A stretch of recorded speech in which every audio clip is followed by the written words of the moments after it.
네, 차렷, 인사, 해주시죠. 왜 일반 관객분들이 영화를 보고 영화에 대해서 얘기를 하는 첫 번째 자리로 알고 있어요. 그만큼 또 관객분들에게 오히려 궁금한 점들이 더 많지 않을까라는 생각이 드는데요. 한예린 감독님부터 첫 인사와 함께 관객분들한테 어떤 점이 궁금한지를 물어봐 주시면 나중에 저희가 질문하는 타이밍에 또 여러분들의 생각을 또 할 수 있을 것 같아요. 제가 네네. 일단 이렇게 개봉 전에 영화를 보러 와주시고 저희 배우분들을 뵈러 와주셔서 정말 감사드리고요. 이렇게 가득 객석을 메워주신 관객분들을 뵈니 참 기분이 너무 좋습니다. 제가 궁금한 거는 정말 저는 이 영화를 만들 때 관객분들이 이렇게 재난 영화를 보면서 즐기기도 하지만 관객분들이 진짜 체험하듯이 좀 느꼈으면 좋겠다는 생각을 하고 만들어야겠다라고 했는데 과연 그러셨는지 그게 가장 궁금합니다. 네. 네, 감사합니다. 네, 홍강호 배우님. 그래서 인사와 함께 관객분들에게 궁금한 점. 궁금합니다. 네. 영화를 다 보신 거죠? 그죠? 그러니까 제가 어떻게 보셨는지 그게 제일 궁금해요, 저는. 재밌어요? 감사합니다. 나중에 질문 기회에 얼마나 재밌었는지, 어떻게 재밌었는지 또 관객분들이 알려주시면 굉장히 지금 궁금해하고 계시거든요. 네. 여러분들 너무 반갑고 감사드립니다. 예. 네. 수고 부탁드립니다. 유명한 배우님. 안녕하세요, 이병헌입니다.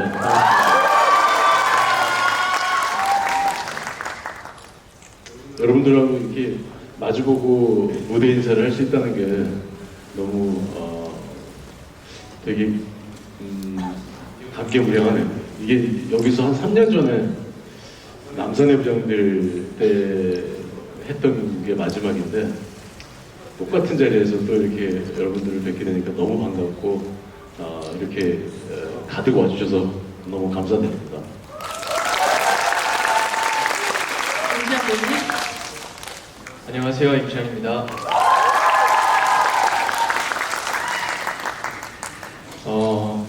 일단 여러분들 귀한 시간 내주셔서 우리 영화를 비상선언을 선택해 주신 것에 대해서 굉장히 감사하다는 말씀을 먼저 드리고 싶고요.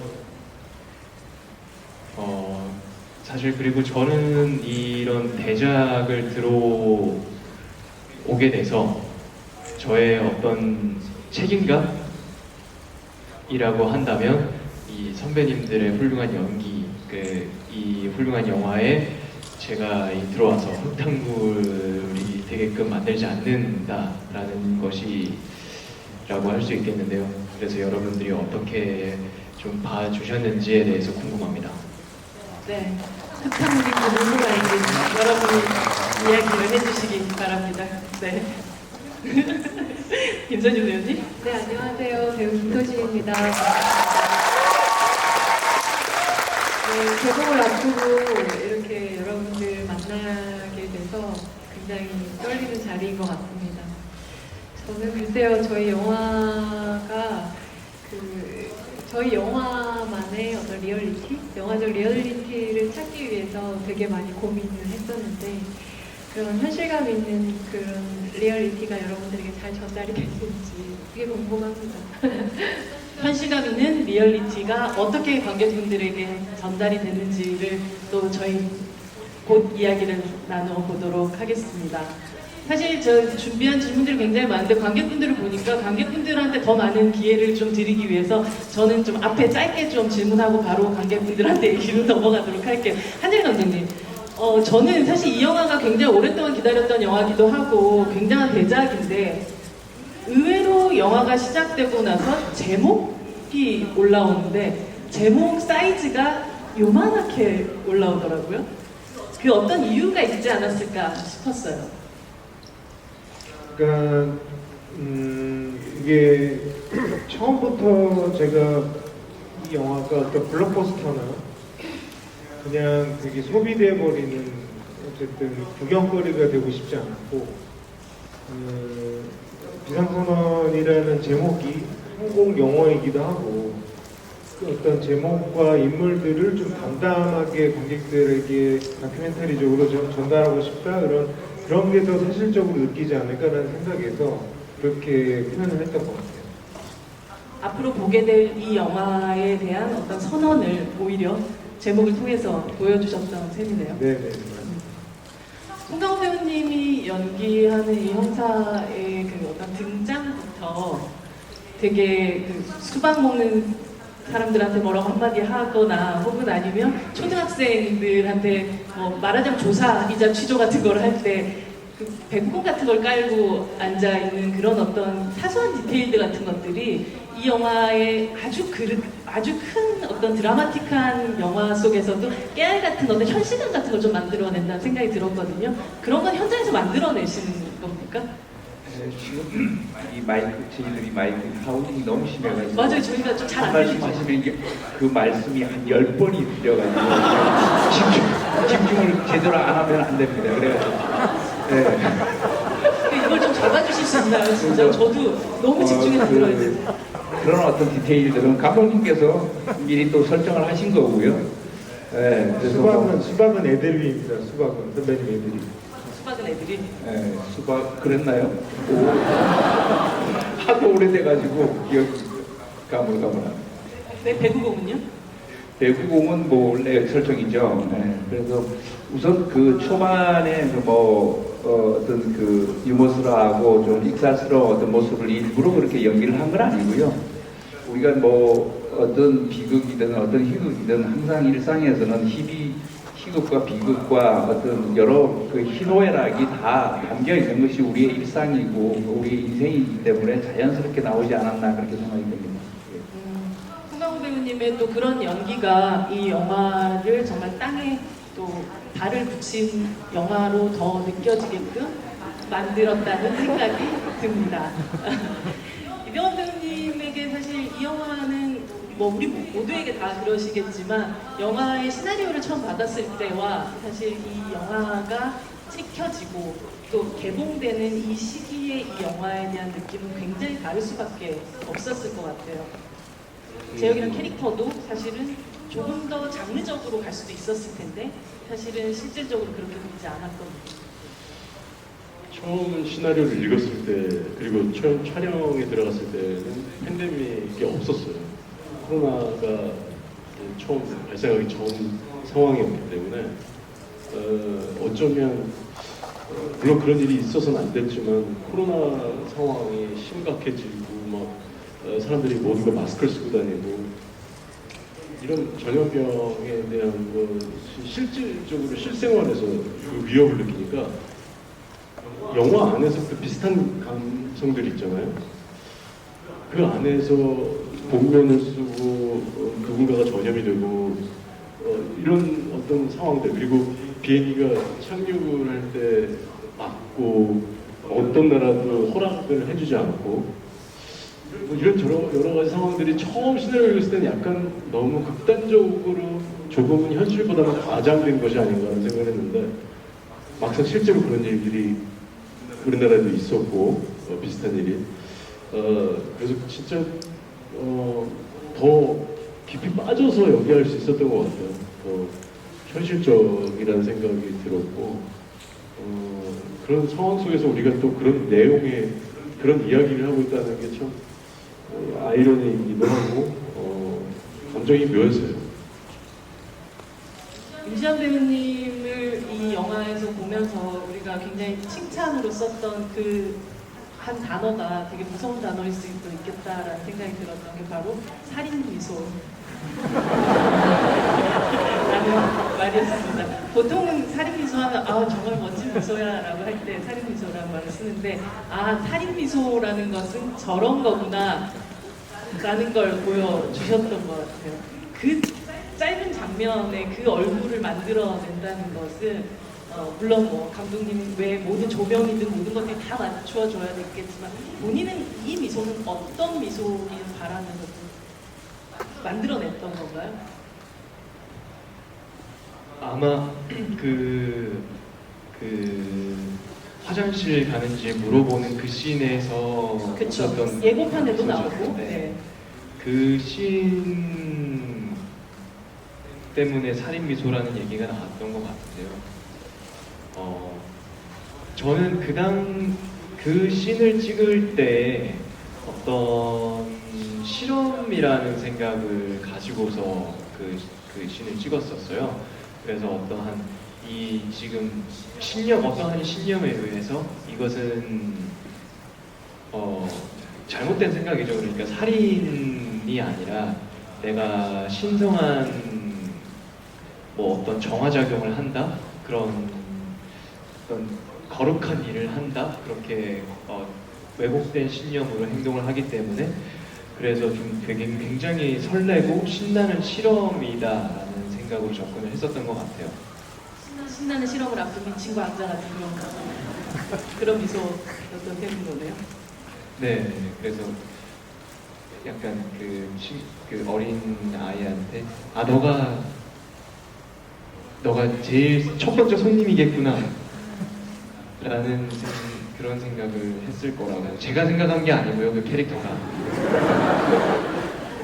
아니 감독님 그 김보민 배우 그러니까 이병헌 배우의 딸을 바라보던 귓속말을 하던 그 장면은 실제로 테이크가 가고 있지 않은 상황이었었다고 들었는데 리허설 네네. 처음에 그 수민이한테 이렇게 들어가라고 하는 장면은 이렇게 리허설이라고 해 카메라 리허설 하잖아요. 그때 시환 씨가 이렇게 되게 그냥 가볍게 한 장면인데 너무 중요했어요 저한테. 너무 돌아있던가요? 그렇다기보다는 오히려 정말 아무 의도 없는 것처럼 보여줬어요. 그러니까 저렇게 자기가 큰 일을 해놓고 저렇게 아무렇지 않게 할 수 있는 사람이 드물 거 아니에요? 그 의도를 가지고 나오는데 그냥 너무나 자연스럽고 너무나 그냥 걔한테 배려해 주는 듯 얘기를 하는 게 너무 좋아서 속으로 이거 오케이다 그걸 오케이 했었죠. 그래서 탄생했던 장면이기도 했습니다. 유소진 배우님, 사실 이 영화 속에 나오는 다른 캐릭터들과 달리 유일하게 자신의 가족과 연루되지 않은 그냥 직업적인 책임감만으로 처음부터 끝까지 달려가는 그런 역할이잖아요. 그런 면에서 어떻게 이 캐릭터를 만들어야 되겠다라고 생각하셨던 부분이 있으셨나요? 글쎄요. 일단은 그냥 믿고 신뢰할 수 있는 그런 사람으로 존재하면 어떨까라는 생각에서 시작을 했었던 것 같고요. 아무래도 기대에서 일어나는 모든 일들을 잘 살피고 이해하면서 원활한 소통이 이루어질 수 있도록 윤활유 같은 그런 역할을 그 공간에서 해줘야 했었는데 많은 사람들의 어떤 생각과 마음을 놓치지 않고 잘 읽고 바라봐야 하는 시선이 필요했었던 것 같고요. 그리고 또 그런 상황 속에서 감정에 치우치지 않고 조금 더 이성적이고 냉철하게 상황들을 받아들이려고 노력했었던 것 같아요. 네. 정말 캐릭터는 그럼에도 불구하고 영화 기자 시사가 끝나고 나서 가장 감정적으로 울컥하셨던 모습을 봤었어요. 굉장히 영화 전체가 다 만들어진 영화를 보고 나서 그 누구보다 감정적인 동요들을 많이 느끼셨던 것 같다는 생각을 했었거든요. 목이 메이셨던데요. 아니, 슬퍼서 온 건 아니고 좀 글쎄 따뜻한 눈물이었던 것 같아요. 그러니까 저도 이 영화를 촬영하면서 제가 몰랐던 감정들을 고민하게 되고 느끼게 되고 배우게 됐던 그런 시간이었던 것 같거든요. 근데 특히 이제 그날 영화를 보면서 그 인물들을 통해서 전해지는 인간에 대한 어떤 애정? 그런 게 좀 많이 느껴졌었던 것 같아요. 그리고 뭔가 제가 그런 감정들이 조금 그리웠었나 봐요. 그 영화를 통해서 그런 순간들을 좀 마주하게 되니까 갑자기 좀 뭉클해지기도 하고 영화에 대한 여운이 조금 길게 남아서 저도 모르게 그렇게 됐던 것 같아요. 네. 그런 감정이 우리 모두 그리웠죠, 사실은. 지난 3년 동안 굉장히 그리웠던 감정을 응축시켜서 짧은 재난 속에, 뭐 길다면 긴, 짧다면 짧은 재난 속에 다 보여줬던 영화가 바로 이 비상선언이라는 영화가 아닐까라는 생각 듭니다. 여러분들에게 바로 또 질문을 넘겨볼게요. 그리고 또 질문하신 한 10분 정도에게 비상선언 탑승을 하셨으니까 필요한 게 있죠. 어메니티 세트가 간다고 하니까 안전한 비행이 되실 수 있지 않을까 싶습니다. 여러분 손을 들어주시면 저희가 그렇게 진짜 안 보이네요. 어디로 가요? 네. 네. 요 제일 앞줄 한번 갈게요. 네, 네, 여기.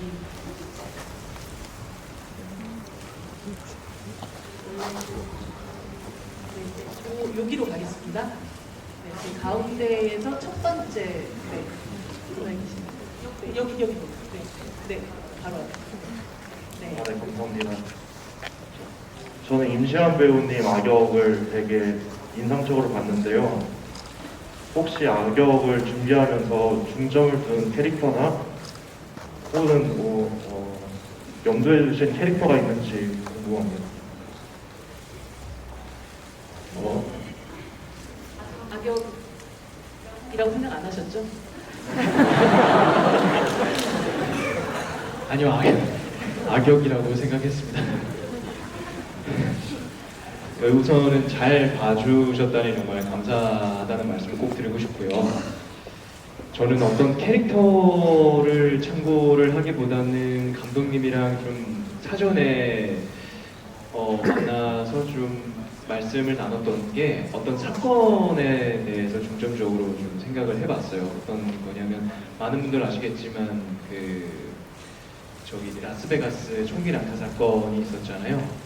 그래서 그 내막을 봤더니 지극히 평범한 사람이었고 여전히 지금까지도 어떠한 특정한 이유가 없는 거죠.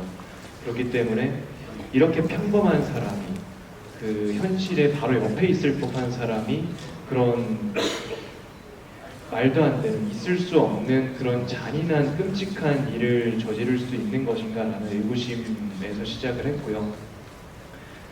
그래서 그 사건을 좀 참고를 많이 했던 것 같아요. 꼭 어떤 당위성이 있어서 그런 나쁜 짓을 행하는 게 아니라 그래서 공포스럽게 다가올 수 있었던 것 같고, 네, 그런 사건들을 좀 중점적으로 참고를 많이 했던 것 같습니다.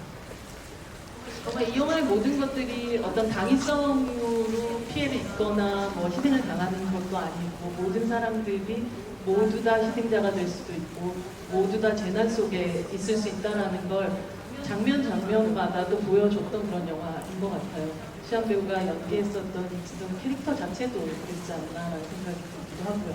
네. 요쪽 저요로 가셔야 될 것 같아요. 간절한 저요 중에서 네, 가죠? 이쪽으로 네. 맞습니다. 네.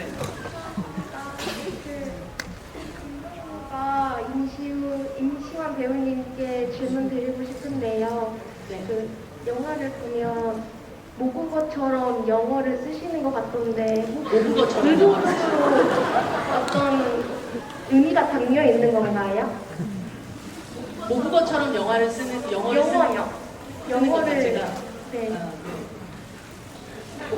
모국어처럼 영어를 쓰는 거에 어떤 의미가 담겨 있는 것인가에 대한 질문을 하셨는데요. 의미요. 좀 더 빌런처럼 보이나요? 외국어를 쓰면?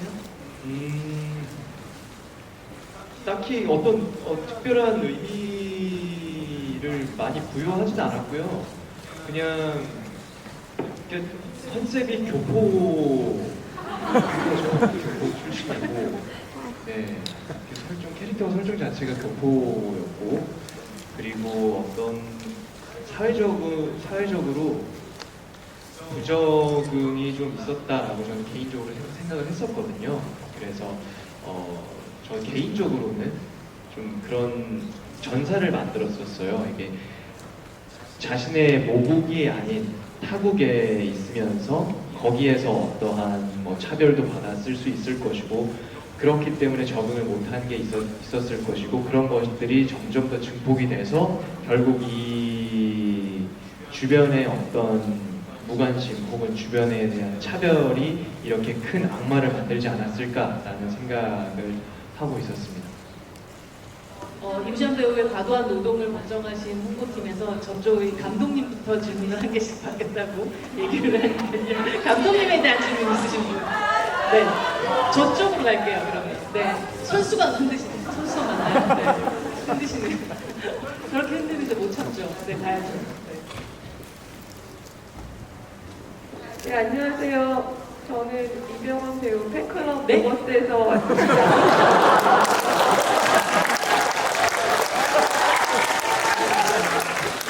먼저 이렇게 저희가 각자 생존하는 것 같지만 얼마나 서로에게 의존하고 있는 존재인지를 절실하게 느낄 수 있는 좋은 영화를 만들어 주셔서 여기 계신 모든 분들께 감사드립니다.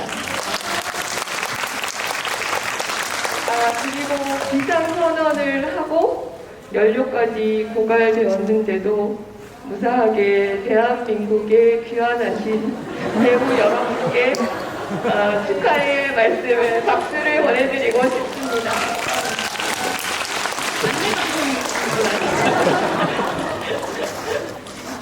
그리고 관객으로 있는 저희들도 지난 몇 년간의 코로나 속에서도 살아남은 존재들이라는 생각을 문득 하게 됐는데요. 오늘 두 번째 보면서는 울지 않을 거라고 생각했는데 제가 다시 울었던 이유를 생각해 보았습니다. 원래는 임시완 배우가 너무 빨리 죽어서 아니 감독님이 어떻게 하시려고 저 악당을 벌써 죽이셨지? 이렇게 생각했는데 오늘 다시 보면서 느낀 게 비행기에서는 그 귀환을 끝까지 책임질 이병헌 배우를 두고 그 외부인 대한민국의 공간에는 아내를 둔 송강호 배우의 살신 성인을 통해서 그 두 축의 날개로 이 비상선언 선포 뒤에도 이 사람들을 생존시킬 수 있으리라는 자신감을 갖고 계셨던 것 같은데요. 사실 제가 오늘 그 여고생들의 장면을 왜 그렇게 넣으셨을까를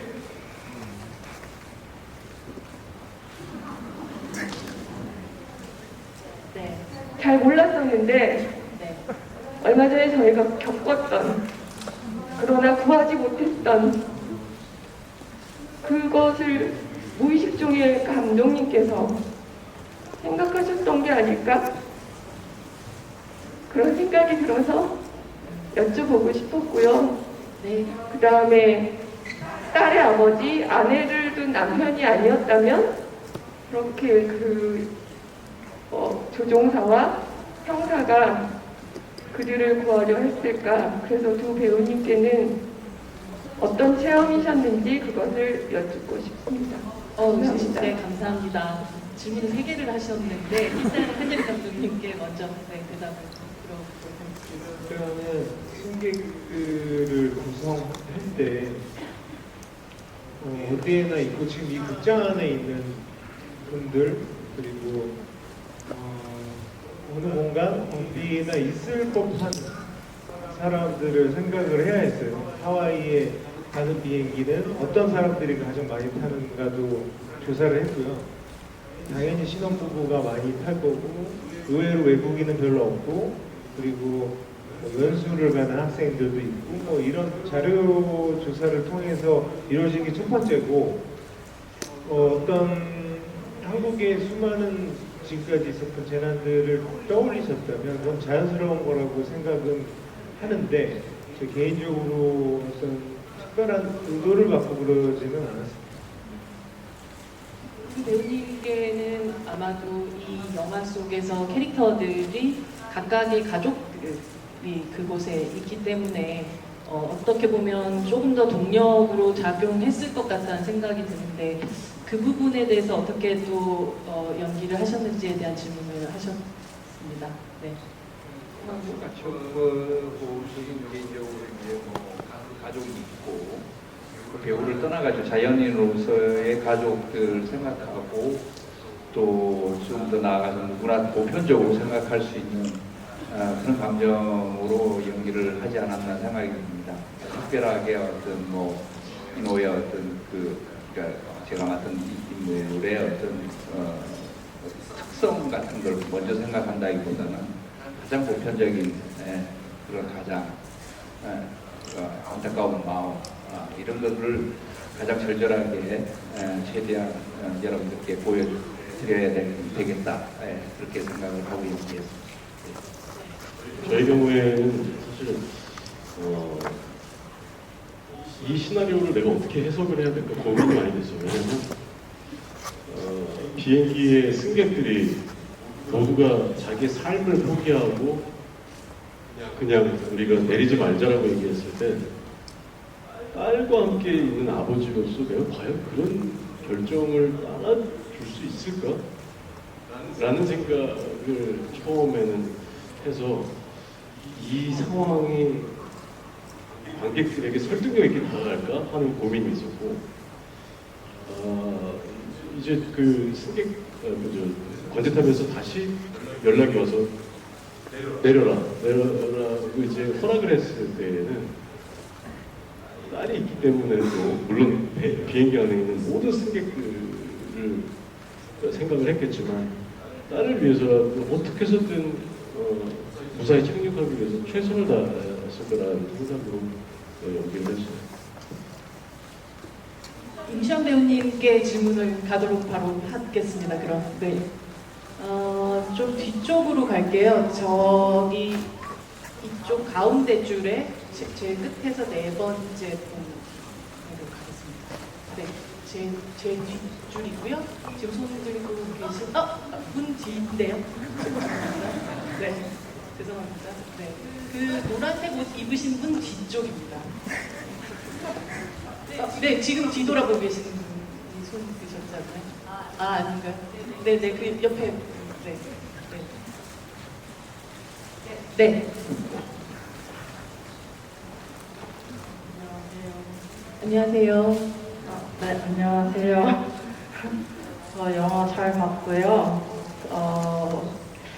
개인적으로 임시완님 팬인데, 임시완님이 나올 때마다 너무 무서워가지고, 거의 안 나왔으면 싶겠다. 굉장히 무섭고요. 안 나오라는 건 아니고요. 네, 어쨌든, 뭐, 질문을 드리면,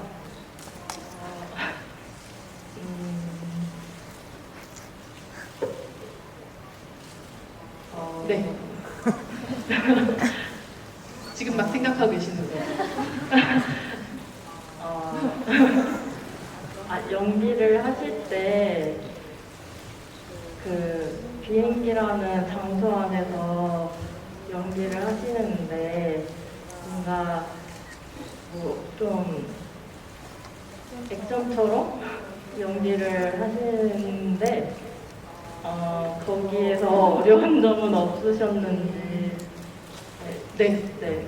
감사합니다. 굉장히 밀폐된 공간이기도 하잖아요. 비행기라는 그 공간 안에서 연기를 하는데 있어서 사실 좀 감정적으로 굉장히 드라마틱한 연기를 하기도 했어야 될 텐데 어떤 그런 어려움들이 없으셨는지 궁금해하셨습니다.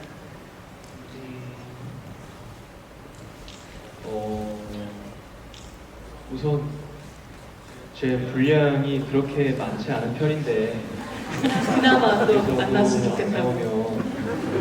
제가 조금 이렇게 같이 무대 인사를 다니기도 좀 민망할 정도의 분량이지 않을까라는 생각이 들어서 이 정도는 나와야 되지 않을까 생각을 하고 있고요. 아무래도 비행기라는 좁은 공간이다 보니까 그 속에 또 이제 그 승객분들이 많이 타고 있잖아요. 그래서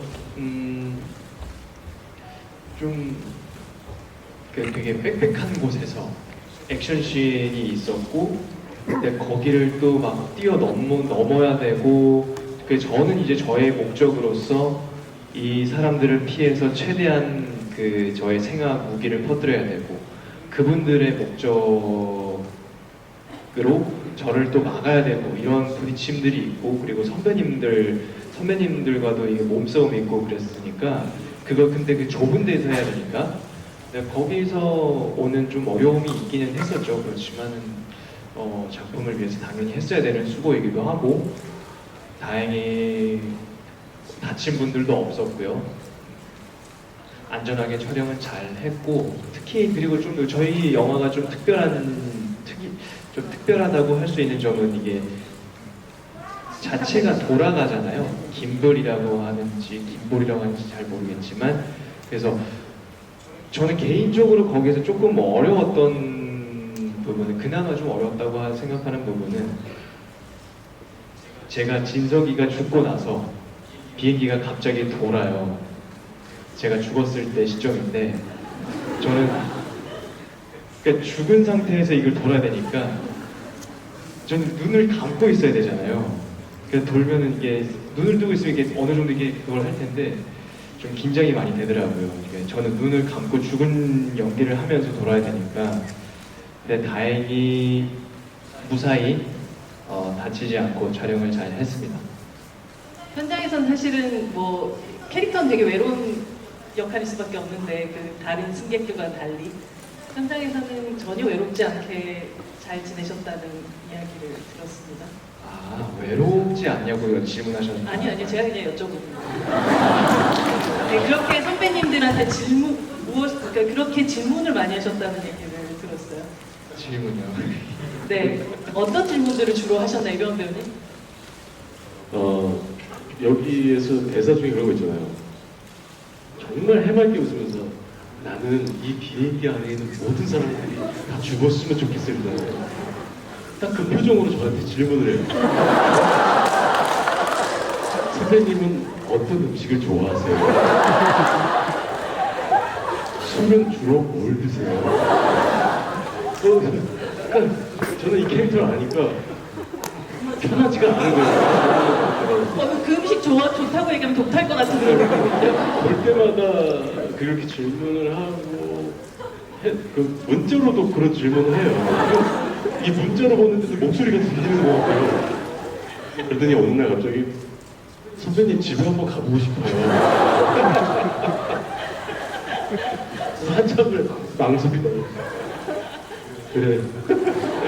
그래서 집에 와서 질문 파티를 한 적이 있어요. 다행히 모두 안전하게 이 자리에 와 계시다니 다행입니다. 네. 그럼 이제 김소진 배우님에게 질문 가도록 하겠습니다. 여기 이렇게 하시는 요 세 번째 섹션, 네 번째 섹션인가? 네, 남자분이시죠? 네. 네, 맞습니다. 두 번째. 네, 영화 되게 재밌게 잘 봤고요.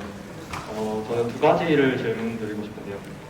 하나는 김소진 배우님께 아까 말씀하셨듯이 이 배역은 다른 가족과의 관계없이 오직 책임감만으로 이제 이 극중에서 활약을 하게 되는 인물인데, 그런 역할을 맡으면서 어떤 점에 가장 주안을 맞춰서 연기를 하셨는지 그게 궁금하고요. 그다음에 첫 번째 질문만 다시 조금 해주실 수 있을까요? 첫 번째 질문이 다른 배우분들이 맡은 역할과 다르게 이 김소진 배우님이 맡은 배역은 책임감만으로 그 역할을 하는 그런 배역이잖아요. 그래서 그런 관점에서 연기를 하실 때 어떤 점에 가장 집중을 하셨는지 그게 궁금하고, 그다음에 두 번째는 감독님께 궁금한 점인데, 영화 제목이 딱 비상선언이잖아요. 관객들이 가장 처음 영화를 접할 때 보게 되는 게 그 제목인데, 이 제목을 정할 때 어떤 의도를 가지고 정했는지, 영어 번역으로는 이멀전시 디클레레이션이라고 그 번역이 되어 있는데 제가 느끼기에는 비상이 비행기 위에서의 어떤 일을 암시하는 것처럼 약간 이중적인 의미를 가진다고 느꼈거든요. 그래서 그런 부분에서도 어떤 이 제목을 정하실 때 뭔가 생각이 있으셨던 건지 두 가지거든요. 네, 아까 김소진 배우님 질문 대답해 주셨던 것과 거의 같은 질문이시긴 한데요. 오히려 그 영화에서 지금 그러면 그 역할을 할 때 사실 조금 더 감정적으로 올라오는 부분들이 있었을 텐데 그걸 누르는 것 자체가 좀 쉽지 않지 않았을까 싶기도 하거든요. 아까 질문이 거의 비슷해요. 그러네요. 네. 글쎄요, 이게 나 자신보다 참 누군가를 위해서 큰 마음을 쓴다는 것 자체가 참 쉽지 않은 일이구나. 그러니까 그런 생각을 촬영을 하면서 많이 하게 됐던 것 같아요. 제가 어떤 뭘 많이 알고 이 연기를 한 건 아닌 것 같아요. 저 역시 감독님을 처음 만났을 때 이 영화가 재난을 마주하는 사람들, 그러니까 우리가 재난을 어떻게 마주해야 하는가라는 그런 이야기에서 이 작품이 시작됐다고 말씀을 하셨었어요. 그래서 저도 그 고민과 그 숙제를 같이 한번 이 촬영을 통해서 좀 풀어가 보고 싶었어요. 만약에 나라면 정말 어땠을까?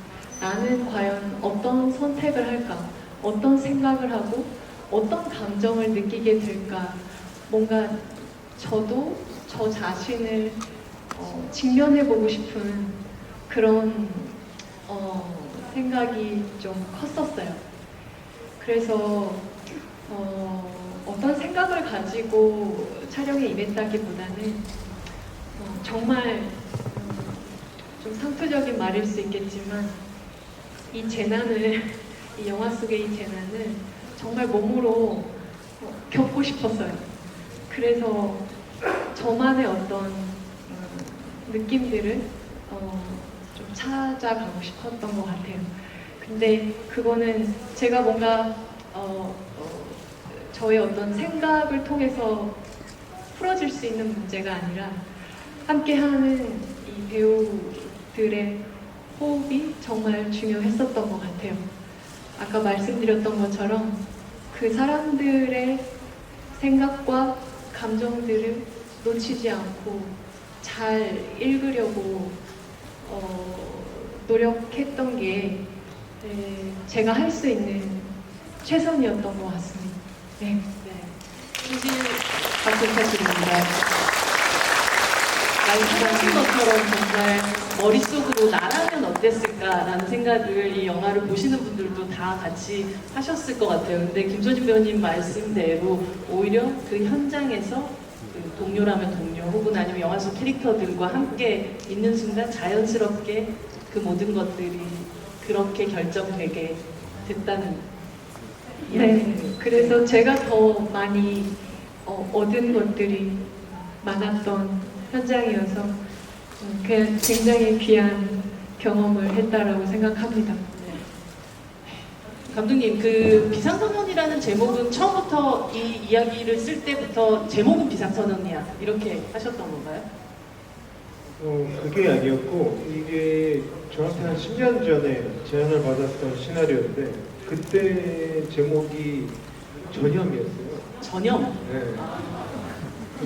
그래서 저는 너무 마음에 안 들어가지고 계속 제목을 바꿔야 되겠다고 계속 고민하다가 문득 한국 영화 중에 이런 긴박한 상황을 알리는 영화가 있다는 걸 알게 되고 되게 객관적이고 영화니까 객관적인 입장을 취하면서도 이 영화가 함부로 내릴 수 없잖아요.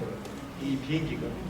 그런 어떤 역설적인 상황을 긴급하게 요청하면서도 표현이 되니까 이게 되게 재미있는 제목이다라고 생각을 했었어요. 네, 그래서 정하게 됐어요. 전염이 안 된 게 정말 다행이고 비상선언이라는 제목이 훨씬 저 개인적으로 좋습니다. 네. 여러분들과 질문을 더 받으려고 했는데 이제 저희 시간이 없어서 마지막 질문 딱 하나 받도록 하겠습니다. 임시완님이 결정해주세요. 한 분 마지막 질문.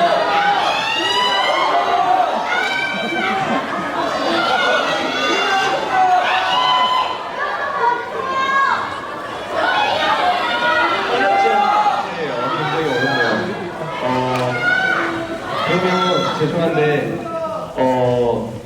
하나 둘 셋 하면 제일 빠른 분 제가 할게요. 준비되시면 제가 네. 한 분을 제가 못 뽑겠어서 하나 둘 셋. 저기 모자 쓰신 분. 네, 모자 쓰신 분. 네, 맞아요. 네. 뒤돌아보시는 분.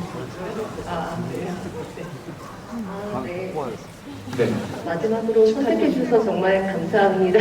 축하드립니다. 사실 임시완님 팬인데 다른 분들이 질문을 많이 해주셔서 송강호 배우님과 감독님께 질문을 드리도록 하겠습니다. 내가 2등이고 감독님 3등. 네.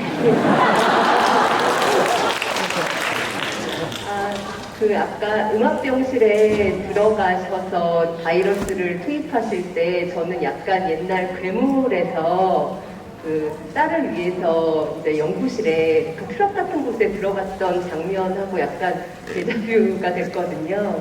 근데 그때는 좀 코믹한 장면들이 많았는데 촬영하시면서 어떤 그런 데자뷰를 느끼시거나 아니면 그런 상황에서 좀 코믹한 요소를 빼야겠다고 생각을 하셨는지 궁금하고요. 그리고 감독님한테는 아까 여쭤보고 싶었던 건데 이병헌 배우님께서 약간 말씀을 해주신 것 같긴 해요.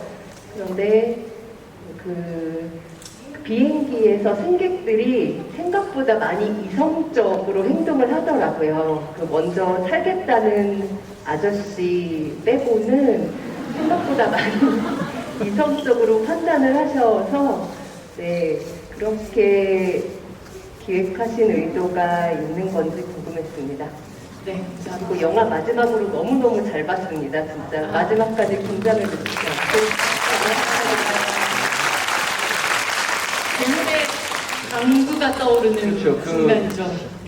저는 근데 전혀 연기할 때는 괴물을 떠올리면서 연기한 적은 전혀 없었고요. 영화가 이제 다 만들어진 뒤에 지금 시사회를 통해 가지고 그렇게 조금 이미지가 어떤 기자분이 괴물도 떠오르고 뭐 살인의 추억도 떠오르고 어떤 장면들 그런 그 리뷰를 본 적이 있는데 전혀 연기할 때는 전혀 그런 생각을 하고 연기를 하진 않았고요. 그 상황이라는 것이 이제 이병헌 씨가 뭐 착륙을 하지 않겠다라고 이제 얘기하는 거와 똑같은 거죠. 그런 어떤 용기. 저도 이제 과연 실제로 이런 상황이 저한테 닥쳤을 때 과연 저럴 수 있을까? 그런데 한편으로는 그럴 수 있겠다라는 생각도 들어요. 그리고 또 한편으로는 용기를 못 낼 수도 있겠다. 그게 사람이니까. 그런 어떤 그 딜레마라고 해야 되는 그러니까 인간으로서의 나약함 그리고 그 나약함 우리가 상상할 수 없는 그 인간의 어떤 위대함 그런 용기를 낼 수 있는 인간의 위대함 이런 모든 것들이 다 들어가 있지 않나라는 생각이 듭니다. 예.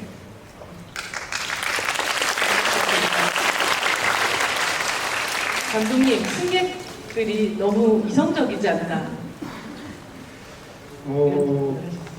사실 이 작품이 뭘 그릴 것이냐에 따라서 캐릭터들을 이제 그 역할들의 기능들을 배치를 하곤 하는데 저는 사실 모두가 각자 지상과 지상 그 하늘에서 지금 아까 말씀하신 왜 이성적이냐라고 물어보시지 않았던 사람들이 충분히 큰 의미에서 작용을 하고 있었다고 생각을 하거든요. 그래서 비행기 안에서 대표되는 몇 분, 그리고 또 지상에서 또 이 재난을 자기 것이 아닌 것인 것처럼 생각하는 분들도 계실 거고 이런 모든 사람들이 계실 텐데 저는 그런 분들이 다 우리 같은 마음이고 선배님이 말씀하셨듯이 어떻게 생각해보면 용기를 낼 것 같기도 하고 어떻게 생각하면 못 낼 것 같은 도망 피할 것 같은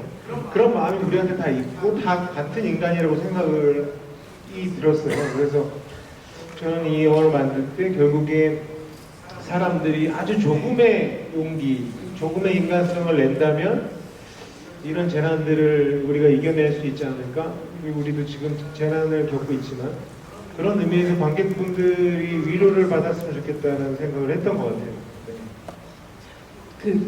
그 마지막 장면을 보면서 약간 저는 이게 약간 제혁이 꿈은 꿈같다라는 생각도 잠깐 들기도 했었거든요. 좀 지나치게 화이트 의상을 입고 등장을 하기도 하고 그래서 혹시 그 착륙을 하는 어떤 그 짧은 찰나의 꾸는 꿈처럼 연출을 하신 건 아닌지 그 장면이 조금 궁금하더라고요.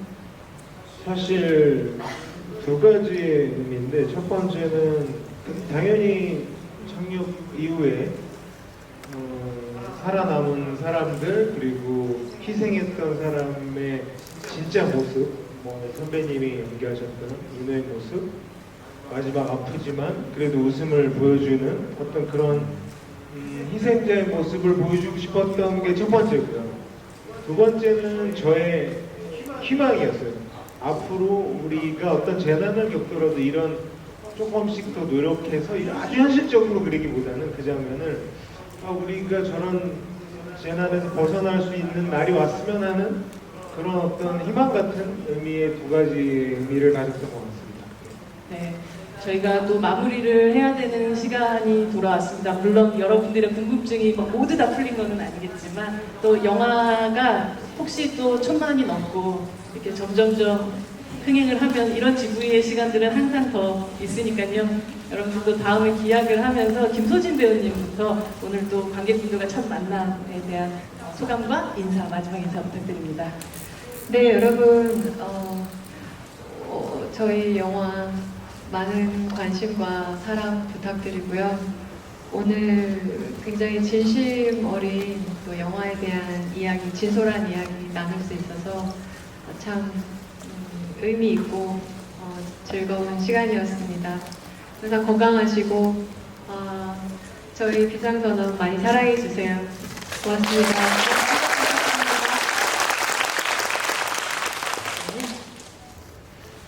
네, 이렇게 비상선언 영화 자체를 굉장히 좋아해 주시고 관심 많이 가져주시고 그래 주셔서 굉장히 감사하다는 말씀을 드리고 싶고요.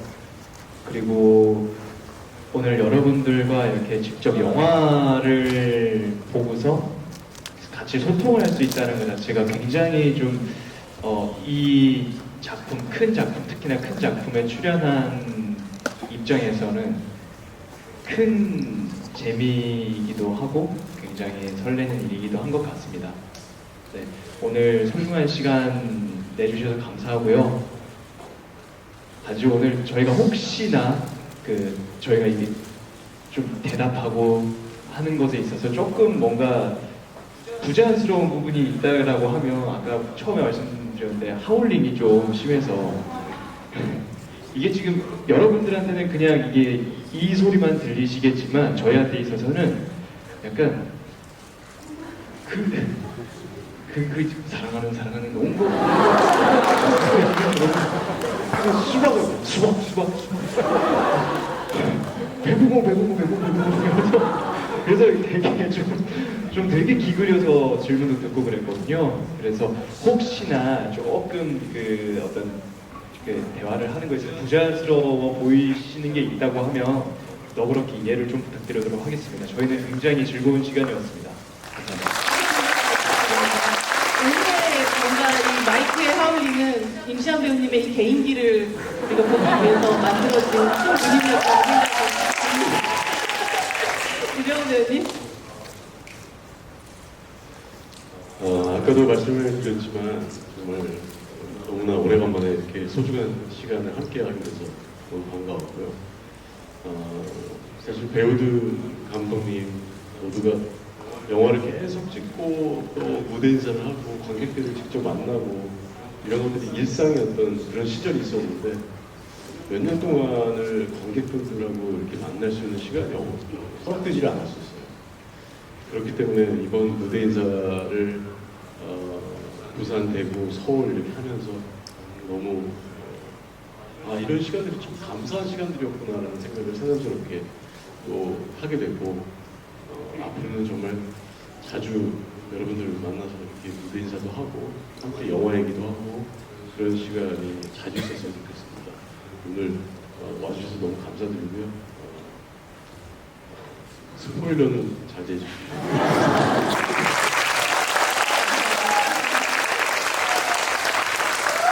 네, 저도 마찬가지입니다. 사실 이제 어떤 작품들 이제 개봉을 할 때 여러 가지 행사들이 있는데 오늘 같은 자리를 몇 번을 한 기억이 나요. 여기서도 지금 경험이 좀 있고, 근데 오늘같이 이렇게 여러분들 늦은 시간까지 집중력을 발휘하면서 이렇게 작품의 애정과 정말 그 몰입도랄까 이런 것들을 최고였던 것 같습니다. 그건 뭐 영화가 좋아서 그렇겠죠.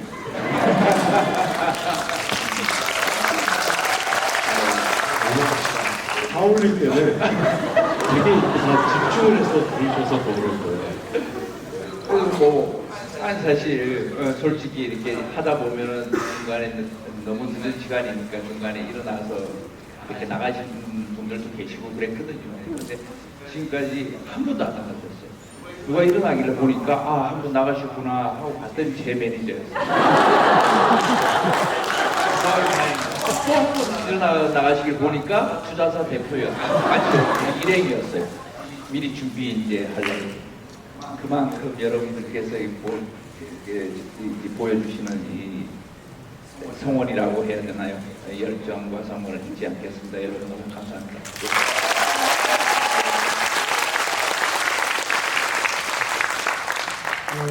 먼저 이 영화를 준비하고 있었을 때는 당연히 코로나나 우리한테 이런 재난이 오기 전이었어요. 근데 불행히도 저희 세계인들이 이런 재난을 맞게 되어서 참 마음이 안 좋죠. 불행하고. 하지만 이 영화로 조금의 우리가 재난을 이겨내는 위로가 좀 되었으면, 그리고 마음에 좀 힐링이 되는 영화였으면 좋겠습니다. 가족도 생각하고 사랑하는 사람도 한 번쯤 생각해 볼 수 있는 그런 영화로 여러분들 마음에 남았으면 좋겠습니다. 감사합니다.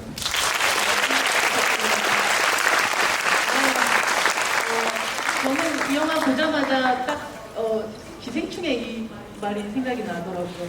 탐으로 시적절한다라는 대사가 생각이 났는데요. 영화 안팎으로 아주 참으로 시적절한 시기에 관객분들을 찾아온 영화가 바로 비상선언이라는 생각을 합니다. 이 시적절한 영화들을 시적절한 시기에 모두들 함께 보실 수 있었으면 좋겠습니다. 오늘 함께 자리해 주신 배우분들과 감독님께 큰 박수, 그리고 20년까지 같이 해주신 관객분들에게 저희 같이